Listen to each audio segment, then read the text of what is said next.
we're coaching these athletes at this time now, they know so much. They might know more than us. Yes. And if we don't understand, and we're gonna lose credibility if we don't know. It's like, man, wait a minute, you don't, Bobby, what the heck's going on, man? That's from 10 years ago, like inside. So I got to stay on top. No doubt. And that's how we evolve. That's how we keep getting better and better.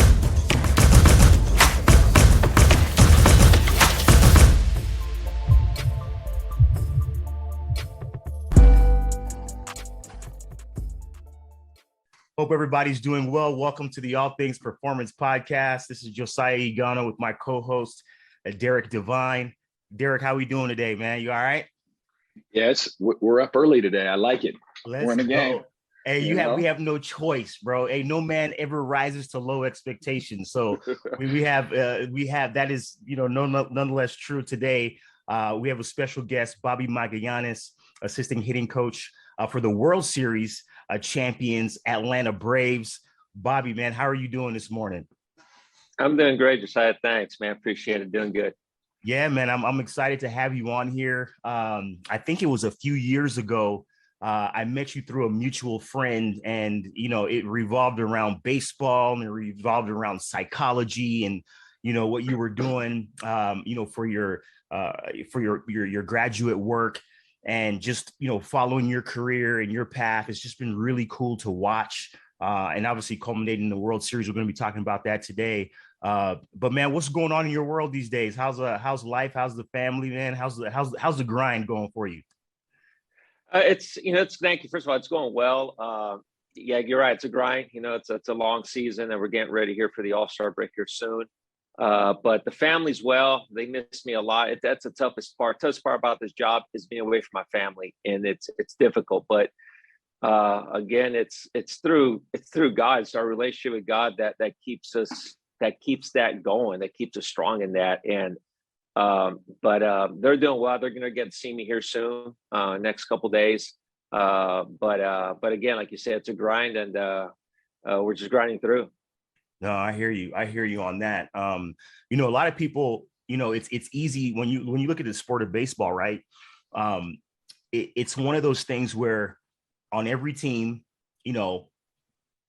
great fans know who the managers are and the coaches, what I'm saying? Like the aficionados, what I'm saying? Like they understand the inner workings of the faces, right? They know who the superstars are. Obviously, you all won the World Series last year, so there's a lot of, name recognition there. But sometimes, for the casual viewer or for those that don't know too much about the intricacies of the sport, there's a lot of people like yourself that are behind the scenes.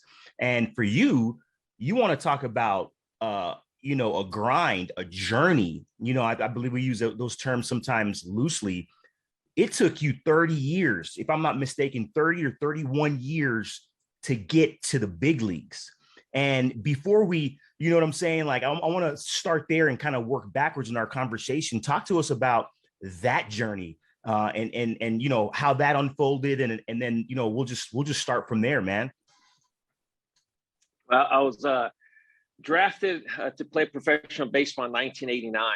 And so that's where it all started for me in professional baseball. And again, I played 12 years professionally, minor leagues, Mexico, independent leagues. And then I went into coaching. My first coaching job was in 2002. I was with the Anaheim Angels at the time. And since then, just been coaching the minor leagues, hitting coach in the minor leagues. I managed for 9 years in the minor leagues, all the way up to AA. And then coached also 2 years of AAA, and then got my first opportunity 2 years ago here to last year, first full season, year before 20 COVID year. I was still basically a minor league coach, but I was with the big league club the whole year because they expanded roster. They wanted me to be their next extra coach. But officially, my first major league contract was last year to be an official coach. And I mean, what a script, the way God did it was winning a World Series. And I tell you what, Josiah, I don't want to go too much into this because I know you got a lot of questions, but I could not have written the script any better. I wanted to quit so many times. And when that happened, I went, oh my God, because I would have wanted it 20 years ago. No I would have doubt. wanted to get there 10 years ago. When my way would have been a long time ago, I would have been there. But God, he knows what he's doing, obviously, and he knows how to do it. So Yeah, I praise him for that. that's awesome, man. So Derek played football. I played football coming up, and Derek and I were we were talking just before the call, and he's like, man, he goes, that type of grind. He said that grind is something you got to be a special dude for that type of grind. Derek, like when you hear that, right? Yeah. Coming from a guy who plays one game a week, right? Physical, Yeah. physical, be that as it may, you know what I'm saying? Like, what goes through your mind when you hear that, man? That's a lot of peanut butter and jelly sandwiches and bus rides, bro. Like, what goes through your mind, man, when you hear that grind? Well, it's just not even close, man. Like, everybody talks the physical side of football. I get that, whatever. But it's like baseball's a sport. Even if you don't really follow it that much, you're still like, wait, they're still playing? Like, they're still in season? Like, there's so many months that thing goes on. It's I tip my hat, man. I can't believe how long it is. And I have absolutely really no clue. I mean, I got kind of a perspective off of you, Joe, off of what the grind's like, but I have no clue what that is. That's another level. No, it really is. It really is. Know? And you want to talk about, the physical grind is one thing, about the wear and tear it does on your body, and the mental grind is another thing. Now, Bobby, you have a master's degree, inside in the realm of psychology. I'd love for you to talk to us about that. You're a World Series champion. Congratulations again. That never gets old. And you coach one of the hardest skills, arguably, in the world of sports, hitting a baseball, sometime coming at you 95 plus, 100 plus. And now with the guys that are throwing now, I mean, it's another dimension, another realm of just being on top of your game. Talk to us about the mentality. You know what I'm saying? The mentality of a hitter, as we start talking about players and just like mentalities. Talk to us about what you've seen rather, that has been successful for the best hitters that you've worked with, and what they, in your opinion, need to have. Well, yeah, I got a master's degree in performance psychology. And so, talking about a skill, it's a very tough skill to hit a baseball. When you research it, I've researched it. Not only have I done it for a long time, been in this sport for a long time to know it, but I also researched the technical part of it, the science behind it. And it's one of the most difficult things to do in all sports. But there's a lot of factors involved, to hit a baseball. And the one thing about performance psychology, before I answer that question, is it's really the study of peak performers. It's like what makes these guys the best. And we're not talking about studying the good players. We're talking about the elite. We're talking about the ones who were the best in their profession from day one they got to whether it's the NFL, Major Leagues, NBA, to their very last game. Yeah, they were all stars. That's who we study. We want to know, okay, what makes these guys great for 20 straight years, not just 1 or 2 seasons, they get a big contract and that's it. It's like they do it year in and year out to the end of their career. What makes them so good? And that's the study. And, just getting to research that, they all have a mission. They all have a purpose behind them, what they want to do, goals. They set goals and no one's going to stop them. It's like, right. I'm going to, they have that attitude, like, it doesn't matter. They can have walls and keep building walls and walls, and they're going to break those walls down until they achieve their goal. So they're pretty stubborn in their ways, and they want to be the best.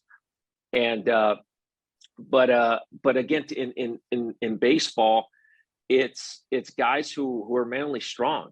That's what I see. It's like they're very mentally strong, the ones who have success. They know, they figure things out. They know that it's a process. They love the process. They embrace it. you know, and I see that in the best. And again, obviously, yeah, practice, everyone practices, you know, that saying is like, if you practice, oh yeah, just work hard and everything's going to work out. It's not true, because I would have played in the major leagues 20 years if it was about work ethic, and I didn't. What hindered me was the mental part. I was really hard on myself in a lot of things. But again, getting back to hitting a baseball, it's just their willingness to know they're very mentally strong.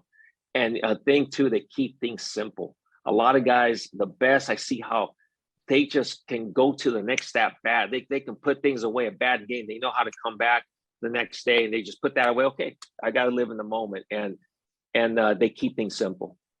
I love that. I love that. I mean, when I hear you break that down, it makes so much sense to me. It's one of those things where, you know, the word that kept coming to me as you were breaking down a major league hitter is intent. There's intent. They know what they want to do. It doesn't matter what obstacles, you know, that are in front of them. They're going to find a way. And you said keep things simple. I mean, I absolutely love that.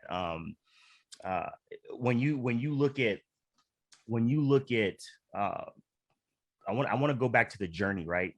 Because there are a lot of people who, you know, as a young athlete yourself, myself, Derek, all the thousands of, you know, millions of young men and women out there that want to play professionally. They have no idea. Most of them have no idea about what lies in front of them. And there's nobody more qualified to talk about this than you. I mean, it gets boring to me watching the NBA or the NFL draft after round 3. You were drafted in round, if I'm not mistaken, round 50, right? And you went through this grind, and you said this could not be scripted any better. What is some advice right now that you would give I want you to speak specifically to minor league players or semi-pro players and coaches that really helped you out throughout this whole thing. I want you to just give us a nugget as we pivot here. Well, the one thing I said earlier is what the greats, what they do, and they're stubborn in their ways. And when you have a goal and you have a desire, you go for it. And that's the one thing that I had. I had a passion. Remember, when I have a passion for the sport, so you got to have passion, and that's the motivation, is the passion. But it's being stubborn. What I mean by that is there can be obstacles, because there always are obstacles. You just keep pushing because you have a goal, you have a thing in mind. You know, you start with the end in mind. Okay, this is the goal, but how am I going to get there? It's going to be struggles. You know, it's like, you know, God never said that it was going to be easy ever. He says you will have trouble, but take heart. I've overcome the world. It's like, I will be with you through there. You know, and then we get to the promised land, and it might take, you know, if it can take 11 days, it can take 40 years. You never know. It took me 30 something years. Yeah. It's just sticking it out. You see it at the light at the end of the tunnel. Sometimes I didn't see it. But it's that, you know what, I want to achieve this goal. It's just a stubbornness that the good ones have, and that's one thing that I can share with people is like, okay, what are your goals? I'm a big believer in goals. How are you going to achieve those goals? And it's little steps. It's one step at a time. You know, you're going to build a wall. It's one brick at a time, just one brick at a time, one brick at a time. Before you know, you built it, and it takes time. Everything takes time. I mean, when I read the word of God, when I read the Bible, everything was long term. Promises were 20 years later, 40 years later, 10 years later. It was never at that moment. Yeah. It's like everything is given in time, because he's preparing us for that. But it's always in time. It's never easy. It never comes quickly. You know, with me, people, it was said that, man, you know, you're moving pretty quickly up. You know, you were AAA, now you're in the big leagues, and like, man, if they only knew that, it took me 31 years to be an overnight success, 32 years, you know, whatever. It's like, it's not true. It's not. It's like people say, oh man, you're moving quickly. Oh man, you have no idea. You don't know my story. It's like, but it's a grind. And you know what? It makes it worthwhile, because of everything that we go through, I've went through, is that I can share that with people, because no one can tell me now, like, oh no, I know what you've been through. Well, I can tell people I've been through a lot, but and I can have compassion, empathy for those people because I've been there. I've done that. Yeah. I didn't quit. And there was times I wanted to, but I stuck it out, and it wasn't easy. Yeah. No, that's beautiful. That's beautiful. Before I say what I'm going to say, Derek, what goes through your mind when you hear this? I mean, this is firing me up, in terms of just when you have that, to quote the great philosopher C.T. Fletcher, that magnificent obsession, with that magnificent obsession, what goes through your mind when you hear when you hear these words? Well, for me, it's I think it's a story that needs to be told, man, because everything in our society today, especially with the younger crew, is that would never ring true with them. Yeah. Like waiting, it's not even just waiting. Like you keep saying, like, yeah, man, it took 30 years to do that. It's like, no, that was like 30 years of complete obsession and work and perseverance. I mean, it's like there's no waiting. That was work for 30 years. It's like, I think it's one thing to sit around and wait for something to happen, but it's another thing to work for that long for something to happen. I think that breeds a character and builds a character and builds character traits within an individual that you can't even really speak to unless you're that individual and you've been through that. It's like you wish you could bottle that up and go and give it to, I think it would be so useful to go give it to like everybody under the age of 25 right now. Yeah. To understand something to that magnitude and what that took. I don't know how you could replace such a thing. Yeah. I mean, Bobby, what you said was powerful because it's like, yeah, it's 30 years, but it's one of those things. I think I saw a quote a while back, and it was Usain Bolt, right? And he was just like, man, it took me, what do you say? It took me 20 years to training so that I can run a world record time of 9 point, whatever it was, 7.5 seconds. You know what I'm saying? It's just like that. Mm-hmm. I love what you said about it's always long term, right? God's going to build you up and he's going to build your character. He's going to burn out the impurities. It's like gold, right? Gold, 1,945 degrees. That's how hot it has to get for that goldsmith to burn those impurities out. And sometimes it takes, like you said, sometimes it's 11 days, sometimes it's 40 years, but it's beautiful. God has made everything beautiful in its time. And I absolutely love that. I want to go hard pivot right here, Bobby. And when you start looking at sports, right, the landscape of sports, baseball in particular, what would you say right now? I'm going to put you on the hot seat. What would you say right now is the biggest lie in sports? Real quick, you went out right now. I can't see you. Okay, I'm right here. It's kind of right here. Okay, the screen went black. Oh, there you go. There you go. Now I got seen that. Sorry about it. Can you ask that, Glenn? Yeah. So right now, as you look at the work that you're doing at the major league level in baseball and professional baseball, and you just look at sports, you're somebody who's entrenched in the world of sports. What would you say right now is the biggest lie in sports? Oh man. First of all, my faith in God, it's that money, possessions, and the limelight's going to bring you happiness, and that's the biggest lie. That's the biggest lie. Because being here with these guys, there's times we talk life, we talk what's important, and they're human beings. These guys at the biggest stage here in sports, they're human beings, and yeah, I tell you what, man, it's not all about the glamour. I mean, they have family, they have issues, they have other things. And so the biggest lie is that glamour, fame, and fortune is going to give you happiness. And that's not true.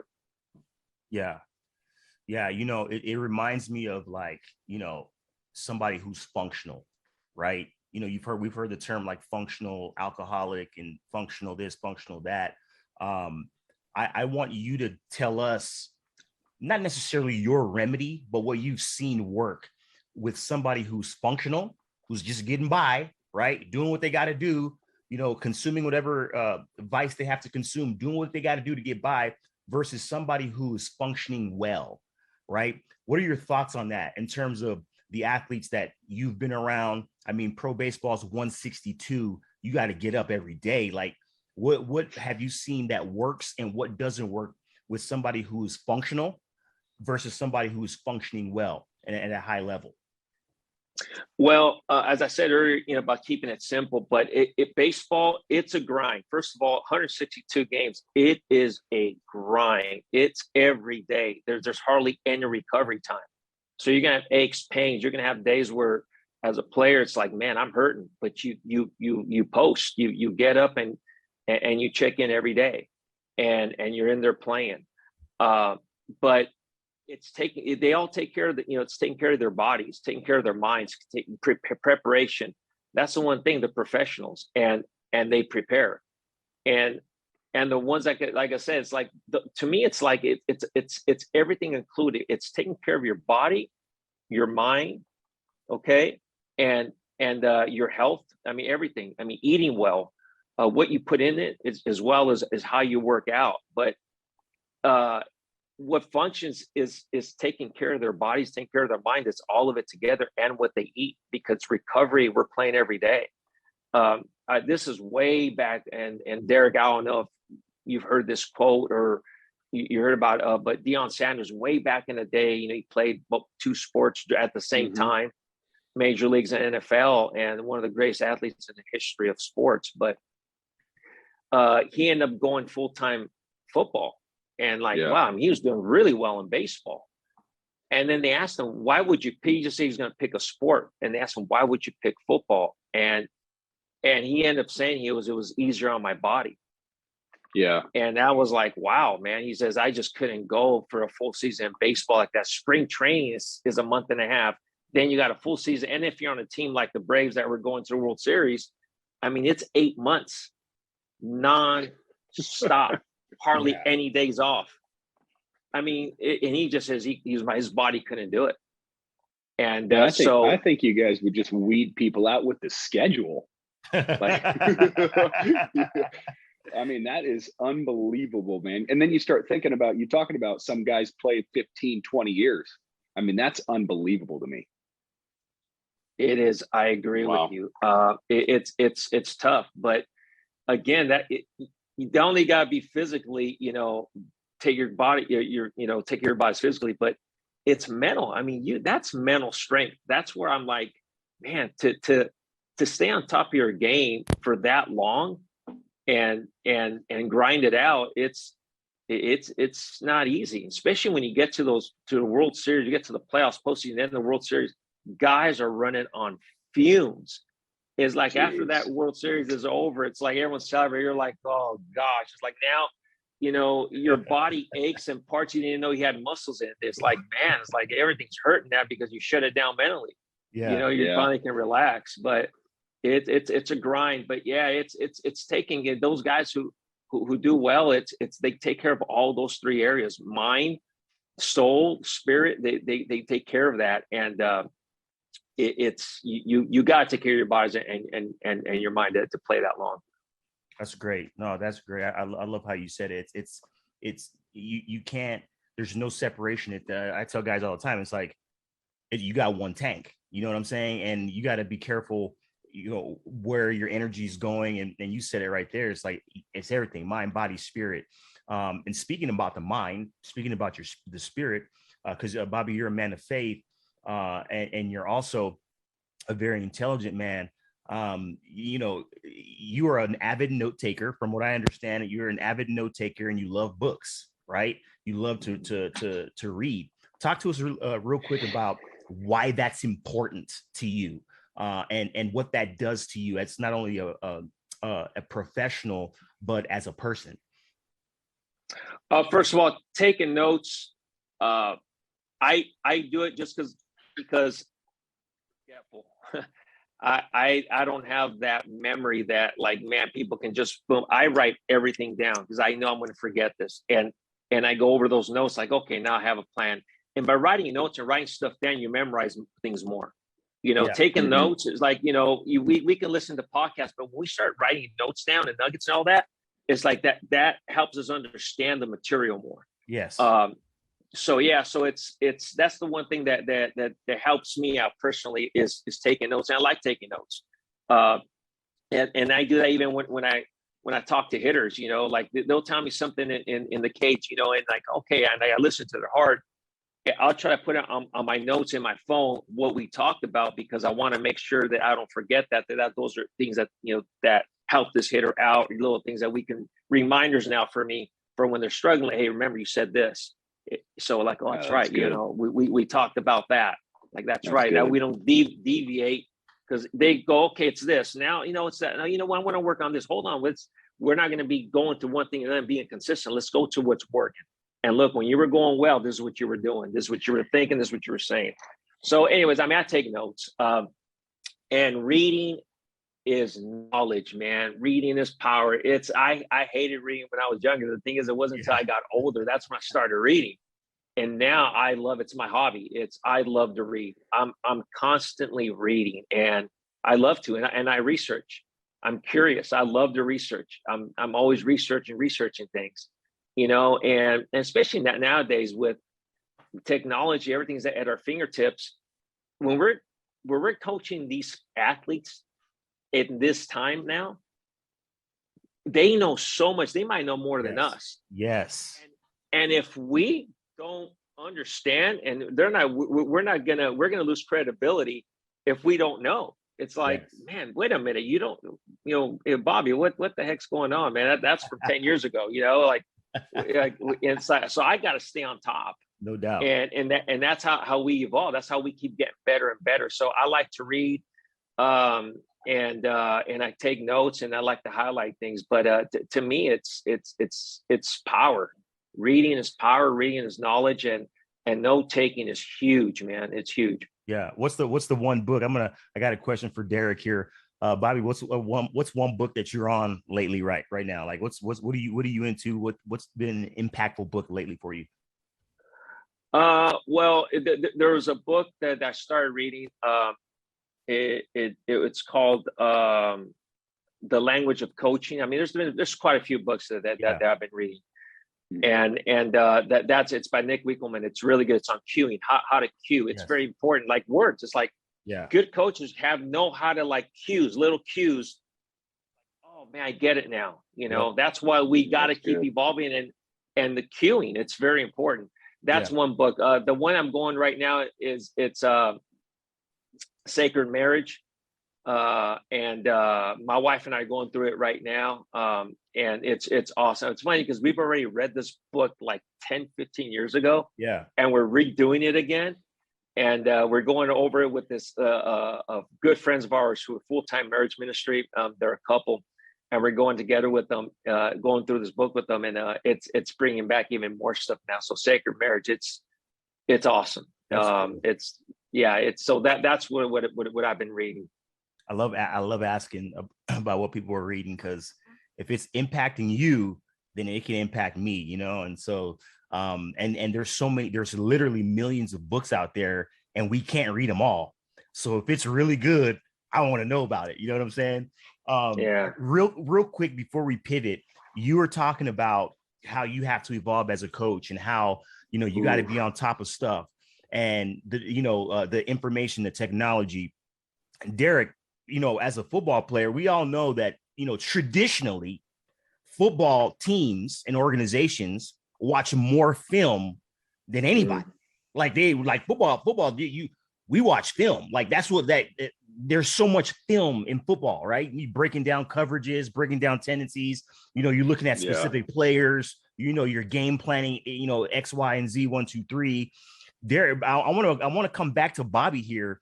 On what baseball's doing now, but Derek, as it relates to what Bobby was talking about regarding note taking, right? Like talk to us a little bit about the intent and when it comes to studying film and retaining information and being able to do so in a parallel sport like football. Yeah, man. I would say that, like at the NFL level, it's almost like you spend more time watching film than doing anything else. Yeah. Like it would feel like we would watch more film than we would ever practice, or even play. Like it was everything. And I think like Bobby's talking about, just like the upper echelon of athlete. I think, I know I always used to hear quite a bit about how like Ray Lewis and Ed Reed were really big on film, and I just think there is a way you study it, and I don't think everybody has the code. I think, you take guys like Peyton Manning and Tom Brady and Drew Brees and some of these coaches and stuff that are actually breaking down film. I think they can actually, it's like they can see the puzzle, and I think sometimes guys are just watching film and they might as well be watching Netflix, because they're not computing really what they're seeing. They're not seeing the signals. They're not seeing, it's like a pattern that you have to put together. Like, hey, you know what? It's 3rd and short. This is what they're doing in the red zone. Now it's 3rd and short between the 30 and the 50. Now it's 3rd and short on your 20. This is, then we got 3rd and, I remember we would watch film. It'd be 3rd and short, 1st and 10, 2nd and 15, 3rd and long. And then you got all these other different operations within the field. Yeah. And I think there's very few guys that really can see how all of that comes together and what all these teams are doing in these scenarios and the reasons they're doing it. And so therefore it's like you get somebody like Peyton Manning who gets to the place where it's like, I don't even really need an offensive coordinator. I'm just going to call everything on the field because I already know what they're going to do anyway. Right. And then you're seeing, certain, like they'll show certain things on the NFL Network. There was a linebacker for the Carolina Panthers that just retired a couple years ago. I forget his last name, but they were talking about how he just be calling everybody's play. This is a draw. This is a draw. They're going flat over here. They're going to flat. You know what I mean? It's just like, it was like they called a play before we even run it. It's like, what in the world? Yeah. And I just think that's, it's very few guys have that ability. Yeah. I think it was in Luke Kuechly or no? Yes. Okay, yeah. And he was just, they would run. They would, they were like following because he was mic'd up. Yeah. In the game, and they showed several plays he came up and they're just like, they're running this, and it's exactly what they would run. It's just like, there's not a lot of guys that can do that. Yeah. No, I think that's powerful. And the reason why I wanted you to speak on that, Derek, is because a lot of people don't realize this. A lot of people outside of baseball don't realize this. But Bobby, you can speak to this. There's a lot of film on hitters. Like, these teams know what you do. They know how you pitch. They know what you do. They know where your heat maps are. You know what I'm saying? They know what you're going to swing at. It is remarkable. I just real quick, Bobby, if you don't mind, just talk to us about hitters meetings. You know what I'm saying? And what you guys look at, and what that all entails in terms of the analytics, the film, the breakdowns, the packages that players get, the printouts that they get. Just talk to us about that real quick for those that don't know about how much film and study goes into baseball these days. There's a lot of information. It can be overwhelming at times. And as coaches, we have to break it down and get them into nuggets to give them to the players because there's so much out there. We spend hours actually breaking down pitchers. But what we do is we have a hitters meeting. We have it the first game of a series, and we go over the starting pitcher for that day. We go over the bullpen, all the pitchers. We watch a video on them, to see their pitches, what they throw, and also go over their movement on pitches. What type of movement? Is it cut? Does it run? Does it ride? Does it sink? Is it straight? What type of movement does it have? What type of break on their break and stuff? Also go over their percentages of what they throw. What percentage do they use their fastballs with righties and lefties? And counts. We go over the pitcher's tendencies. What do they normally like to do in certain counts, in certain situations? But we go in there and watch video every day. That's the first thing when I get there. We sit down, with the main hitting coach and the two assistant hitting coaches. We sit down and we watch video of the starting pitcher. And it's video after watching the last couple of starts. How do they pitch? How's their movement? What are they throwing? What type of pitches they got? And then we try to see, like you say, we're trying to just see things on them. What do they like to throw? We got in scoring position. What do they throw in a lot? Do they throw out? Are they in the zone? That's the big thing. Mhm. Okay, are they throwing strikes in there? It's all that stuff. So we're trying to give them a blueprint of a plan for that day, and it's hours of that each day. And then breaking down video of our own guys, we're trying to see our guys' swings as well. Like, okay, what are they doing here? Are they struggling? Are they not? What's the issue with their swing? How can we help them? How can we help them game plan as well? Because they got their strengths as well. Okay, they're probably gonna attack you like this because look, this is in the heat map, like you said. Look, it's red here, but look, it's all blue here. They're probably gonna go to the blue, which means that's somewhere you're not swinging, you're not doing well in. But again, it's a lot of video. It's watching, like you said, film, watching video, and it's all for their benefit so that we can help them have a game plan. Yeah. No, that's good. That's good. I mean, once again, we're here with Bobby Magallanes, assistant hitting coach for the Atlanta Braves, the World Series champions Atlanta Braves. And, we've talked a lot about baseball. We've talked a lot about, the psychology, the mindset, the grind. And right now, as we pivot to the last, a few minutes of the podcast, once again, Bobby, thank you so much for joining us. It doesn't matter what profession you're in, right? It doesn't matter if you're a baseball coach. It doesn't matter if you are a chef, a teacher, a lawyer, a psychologist. It doesn't matter. Every business, every domain always comes down to people, right? It comes down to people's hearts. And I know that there's a story, Bobby, that I'd love for you to share, that I heard that involved you when you were drafted, and a scout, and the scout gave you something, and it led to where you are now. It led to how you believe now, and it has impacted you again as a person, and undoubtedly has impacted your family, and undoubtedly has impacted the players that you serve and the coaches that you serve with. Just talk to us real quick about that, and if you don't mind, just how important your faith is to you. Well, I was, like I said, I was drafted in 1989, and the scout that signed me took me to dinner one time, and I was going to quit right away as soon as I signed, actually. And so he takes me to dinner to pump me up, say, hey, you're fine, because I was struggling pretty bad.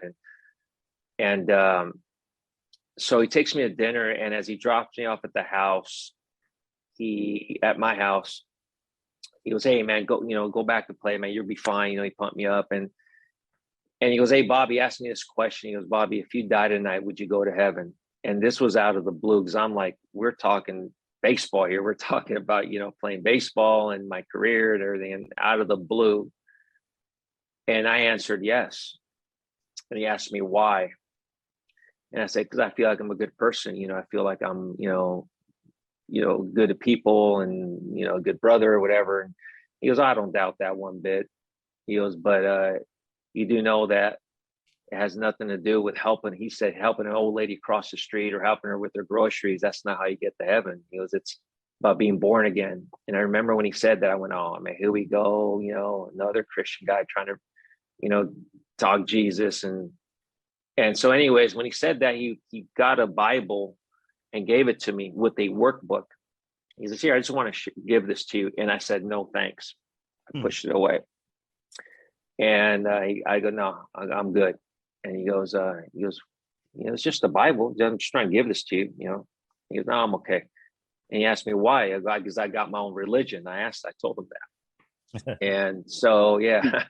So I pushed it away, and then that's when he just gave me a talk. He's like, oh, Bobby, I'm just giving this to you. You read the Bible. And no, I've never read the Bible. And he goes, well, where do you go to church? And I said, yeah, I go, they'll read out of it, but I go, I've never read it. I don't know. And so, and then he made my wheels spin a little bit, because I'm going, why am I pushing the Bible away? It made me think, like, this is weird. So finally I go, I'll get it. Go, all right, here, give it to me. He goes, you know what, Bobby? He goes, can I pray for you? And he prayed. He goes, all right, man, go. And I put that Bible and that workbook when I went into my house. I went in the bottom drawer in my room. I put that, and that's the bottom drawer is where I put all the stuff I didn't care about. Actually, stuff just piled up in there. So I went to go play 10 more years, and in those 10 years, got released 4 times, 3 surgeries. What I loved the most was giving me the biggest heartache, and like, man, I thought baseball was like my passion, and now I'm realizing that my passion is what's giving me the most headaches. Like, I'm not having fun. And so I went to go play one last year. I think I was going to be one last year. You know, I'm getting one last go. So I'm getting ready to go to the airport. And like I said, I like to read. So as I'm figuring out, you know, what am I missing? As I'm packing, I'm missing something. I don't know what it is. I open up the drawer, and the first thing I see is the Bible is there 10 years with the cover on it still, with the price tag and everything. Yeah. And the workbook with the price tag on it. And I'm going, So I got it, took it with me. And as I land and I go to check in my hotel, when I unpack, the first thing I see when I unpack is the Bible and the workbook. And I went, all right. So I get it, I tear the cover off, I open it, and I read the workbook, and it's called Growing in Christ. The work was called Growing in Christ. And so, okay, let me read that. For the first thing I read there, and then this guy got the Bible. So I'm going from there to there, kind of like, I have no idea how to read the Bible. I don't even know where to go. Yeah. And the first verse that I read when I read it is 1 John 5:11 and 12. And it says, this is the testimony. God has given us eternal life, and this life is in the Son. He who has the Son has life. He who does not have the Son of God does not have life. Man, when I read that, I went, oh my gosh. I felt like I had no life. That's exactly how I felt. I went, oh my gosh, I get it. Wow. Like, now you know why I've been struggling. I don't have the Son. I don't have life. And I'm going, so then I'm going to the Bible and I'm reading it, and I just kept reading that the rest of the chapter, and I'm going, this is interesting, man. I've never, like, wow, it's speaking to me. Put it away, go play, you know, go to the team and present myself to the team. And I just got there. So I come back to the hotel. The next day, I read the next thing in the workbook. And this one was Proverbs 3, 5, and 6. You know, trust in the Lord with all your heart, and don't lean on your own understanding. Yeah. Acknowledge him in all your ways, and he'll your path. I'm going, I'm not trusting God. I'm leaning on my own understanding, not his. And my path right now is not straight. It's like, but he's going to lead my path. I'm going, oh my gosh. I go, this is incredible. And I just kept reading, man. And I couldn't put the Bible down. That was the thing, is like, I just could not put it down. It was speaking to me like nothing ever spoken to me before, no other book. Wow. And so I get the book, I get the Bible out, and I'm in my room. And actually I was in the bathroom, as I go log inside the bathroom to read there.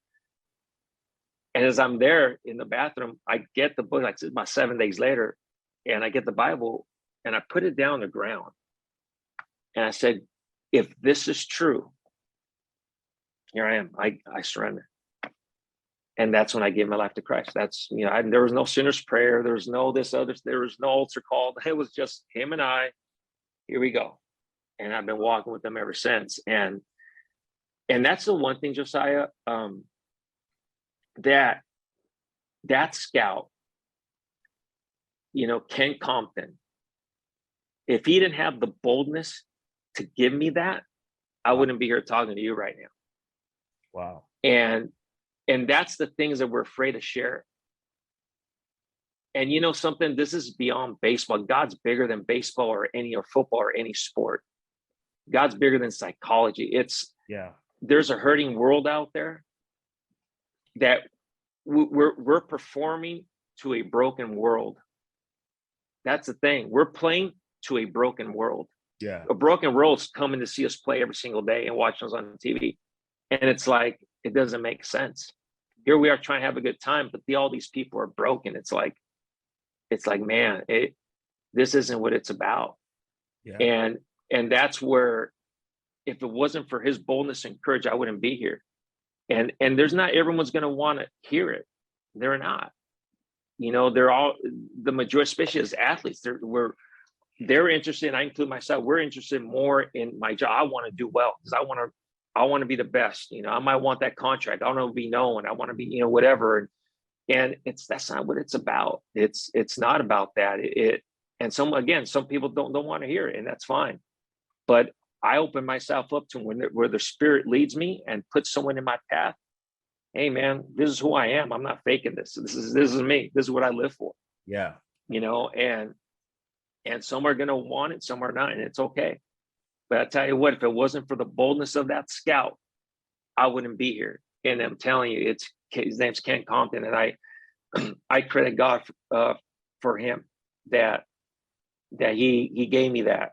And if it wasn't for him, and I encourage everyone to have that boldness and that faith to share it. That's powerful, man. Yeah, like I'm getting goosebumps, man. That's powerful. And the world is broken. And thank God for you know, that scout, you know, that was able to impact your life, that was part of the big plan, right? Big picture for your life that you didn't even know about, right? Derek, man, what are your thoughts, man, as you hear these words from Bobby? Man, that was powerful, man. That's huge. I just, you know, he's kind of talking about earlier on the podcast, like the evolution, like of himself as a coach, like have to constantly evolve, like have to stay up on things. And it's really cool just to see that from the spiritual side of like the evolution of your thinking, you know, because for me too, it was just like, I had to realize, you know, this isn't about football. Like football has, like, it's not about that. It's about the person. It's about Jesus Christ. It's about something substantial. And it's really cool to see that you're like, man, this isn't even about baseball. This is about Jesus Christ and my calling in life, you know? And so I think it's very powerful because I think it also, again, is rare, Bobby, to see somebody who loves their profession, works hard at their profession, but sees their profession as an assignment from God. And I'm not just a hitting coach for the Atlanta Braves. I'm here to impact people. And I think that's something that the world needs to see and hear and do, you know, because it's so, I mean, for me, it's so easy in professional athletics to get just blinded to everything else and just focus on like, I have to get better. I got to get paid. I got to get this roster spot, blah, blah, blah, blah, blah. When it's like, man, I look back because that was my viewpoint really the whole time I was up there. And I look back and I'm thinking, man, how many more people could I have impacted if my viewpoint was what you just explained, you know? And that's powerful, because to know that that's your viewpoint at the position you hold right now. Yeah. That right there is powerful. When a man knows his calling, there's very few things that are that powerful. Yeah. That's awesome. That's special. Yeah, that's awesome. That's awesome. Just real quick, Bobby, as we get ready to close, once again, Bobby, thank you so much for joining us this morning. It's been really great, really insightful. I got two things. One quick question, right? And when you receive, and this can be either for the rings that you guys received or the trophy, which family member had the most memorable expression? Like you're looking at your family member like, man, they're cheesing from ear to ear. Which one of your family members had the most memorable expression, either when they were holding the trophy with you or when they saw your ring? Which one was it? I think, Josiah, they all did. Yeah. I mean, we have pictures. I got pictures of that. And it's like they all, I mean, you look at the smile of everyone. I mean, it's like when we won that World Series and we were on that stage and you got live TV and everything, presenting the World Series trophy to us. And on the bottom of the stage was our families. They let them on the field and they were right at the bottom there. And as I look, and then when all that ended and I'm trying to look where they're at and I see them. So I stepped down from the podium and we just embraced and we were crying. I mean, we were crying. It was just embracing it, going, wow, we were all so impacted. It's like, can you believe this just happened? I'm getting chills talking about it. I'm going, this is like, you know, Josiah, it's like, man, God is, I don't know how to explain it, man. It's when we reject God, I'm like going, why do we do it? It's like, we just, man, you know, the word of God says, no eye has seen and no ear has heard what God has in store for those who love him. We have, and that's this verse that came to mind when we won that one. This is incredible, man. I go, it's like, I can't, and everything. Yeah, we get the ring. That was another thing, man. The ring was incredible, man. Get that ring. And you know, and then now going, you know, going to an all-star game, you know, I'll be there in LA next week, and I'll be coaching that all-star game because the World Series coaches, the team that wins World Series, they get the coaching it. Yeah. And that's like, I'm like, I can't believe that's going to happen. You know, it's like, can you believe this is crazy? Like what God has in store. It's like, it's beyond what we think. You know, we think if only gave me this. And like I said, if I would have had planned and written in my way, the way I wanted my life scripted, I would have been in the big leagues 10, 20 years ago and played for 10 years. But it waited this long, and the way he put it, I'm going. And the thing is, again, it's like, it's great. It's awesome because that's like the pinnacle of our sport. But it's like, okay, now what? It's great. Now what? Yeah. I mean, no one's going to know. I mean, who won the World Series 5 years ago? Exactly. Yeah. Like, and that's I where, can't, like, I don't know. Who was it? Yeah. Yeah. So and it's that's over. where what it's you like, said earlier is coming into play. Yeah, it's like, Yeah, so what? that's huge. Like, you know, even as a coach, I might, you know, we can all get our egos. We're like, oh, I know more hitting than this guy and all that. Like, who cares? Yeah. Great. So what? How's your marriage? How's your family? How's your kids? You know, it's like, we all have issues, man. Yeah. You know, we all fall short. So it's like, we all need a savior, but it's like, no one remembers. Like, it's gone. It's over with. The memories are great, but now what? What's next? Is that it? I mean, so that's it. That's all we're gonna live for. Okay, let's go. It's not, man. And we're here to serve, man. We're here to live. We're here to serve. And some people don't want it. Again, like I said, there's some who are okay. I mean, I'm okay, and that's what I said. I was okay when he said, "Hey, here's the Bible." I'm okay. I'm good, man. I'm not pushing it away. Man, I realized now I wasn't, man. You know, it's like, but yeah, man, it's Jesus is, you know, the way, the truth, and the life, man. So that's awesome. That's awesome. Well, hey, Bobby, we're gonna end it there because that is a drop the mic. And once again, we just wanted to say thank you for joining us on the All Things Performance podcast, and for our viewers and our listeners, thank you for listening and watching today. God bless you, and you all have a tremendous rest of your week.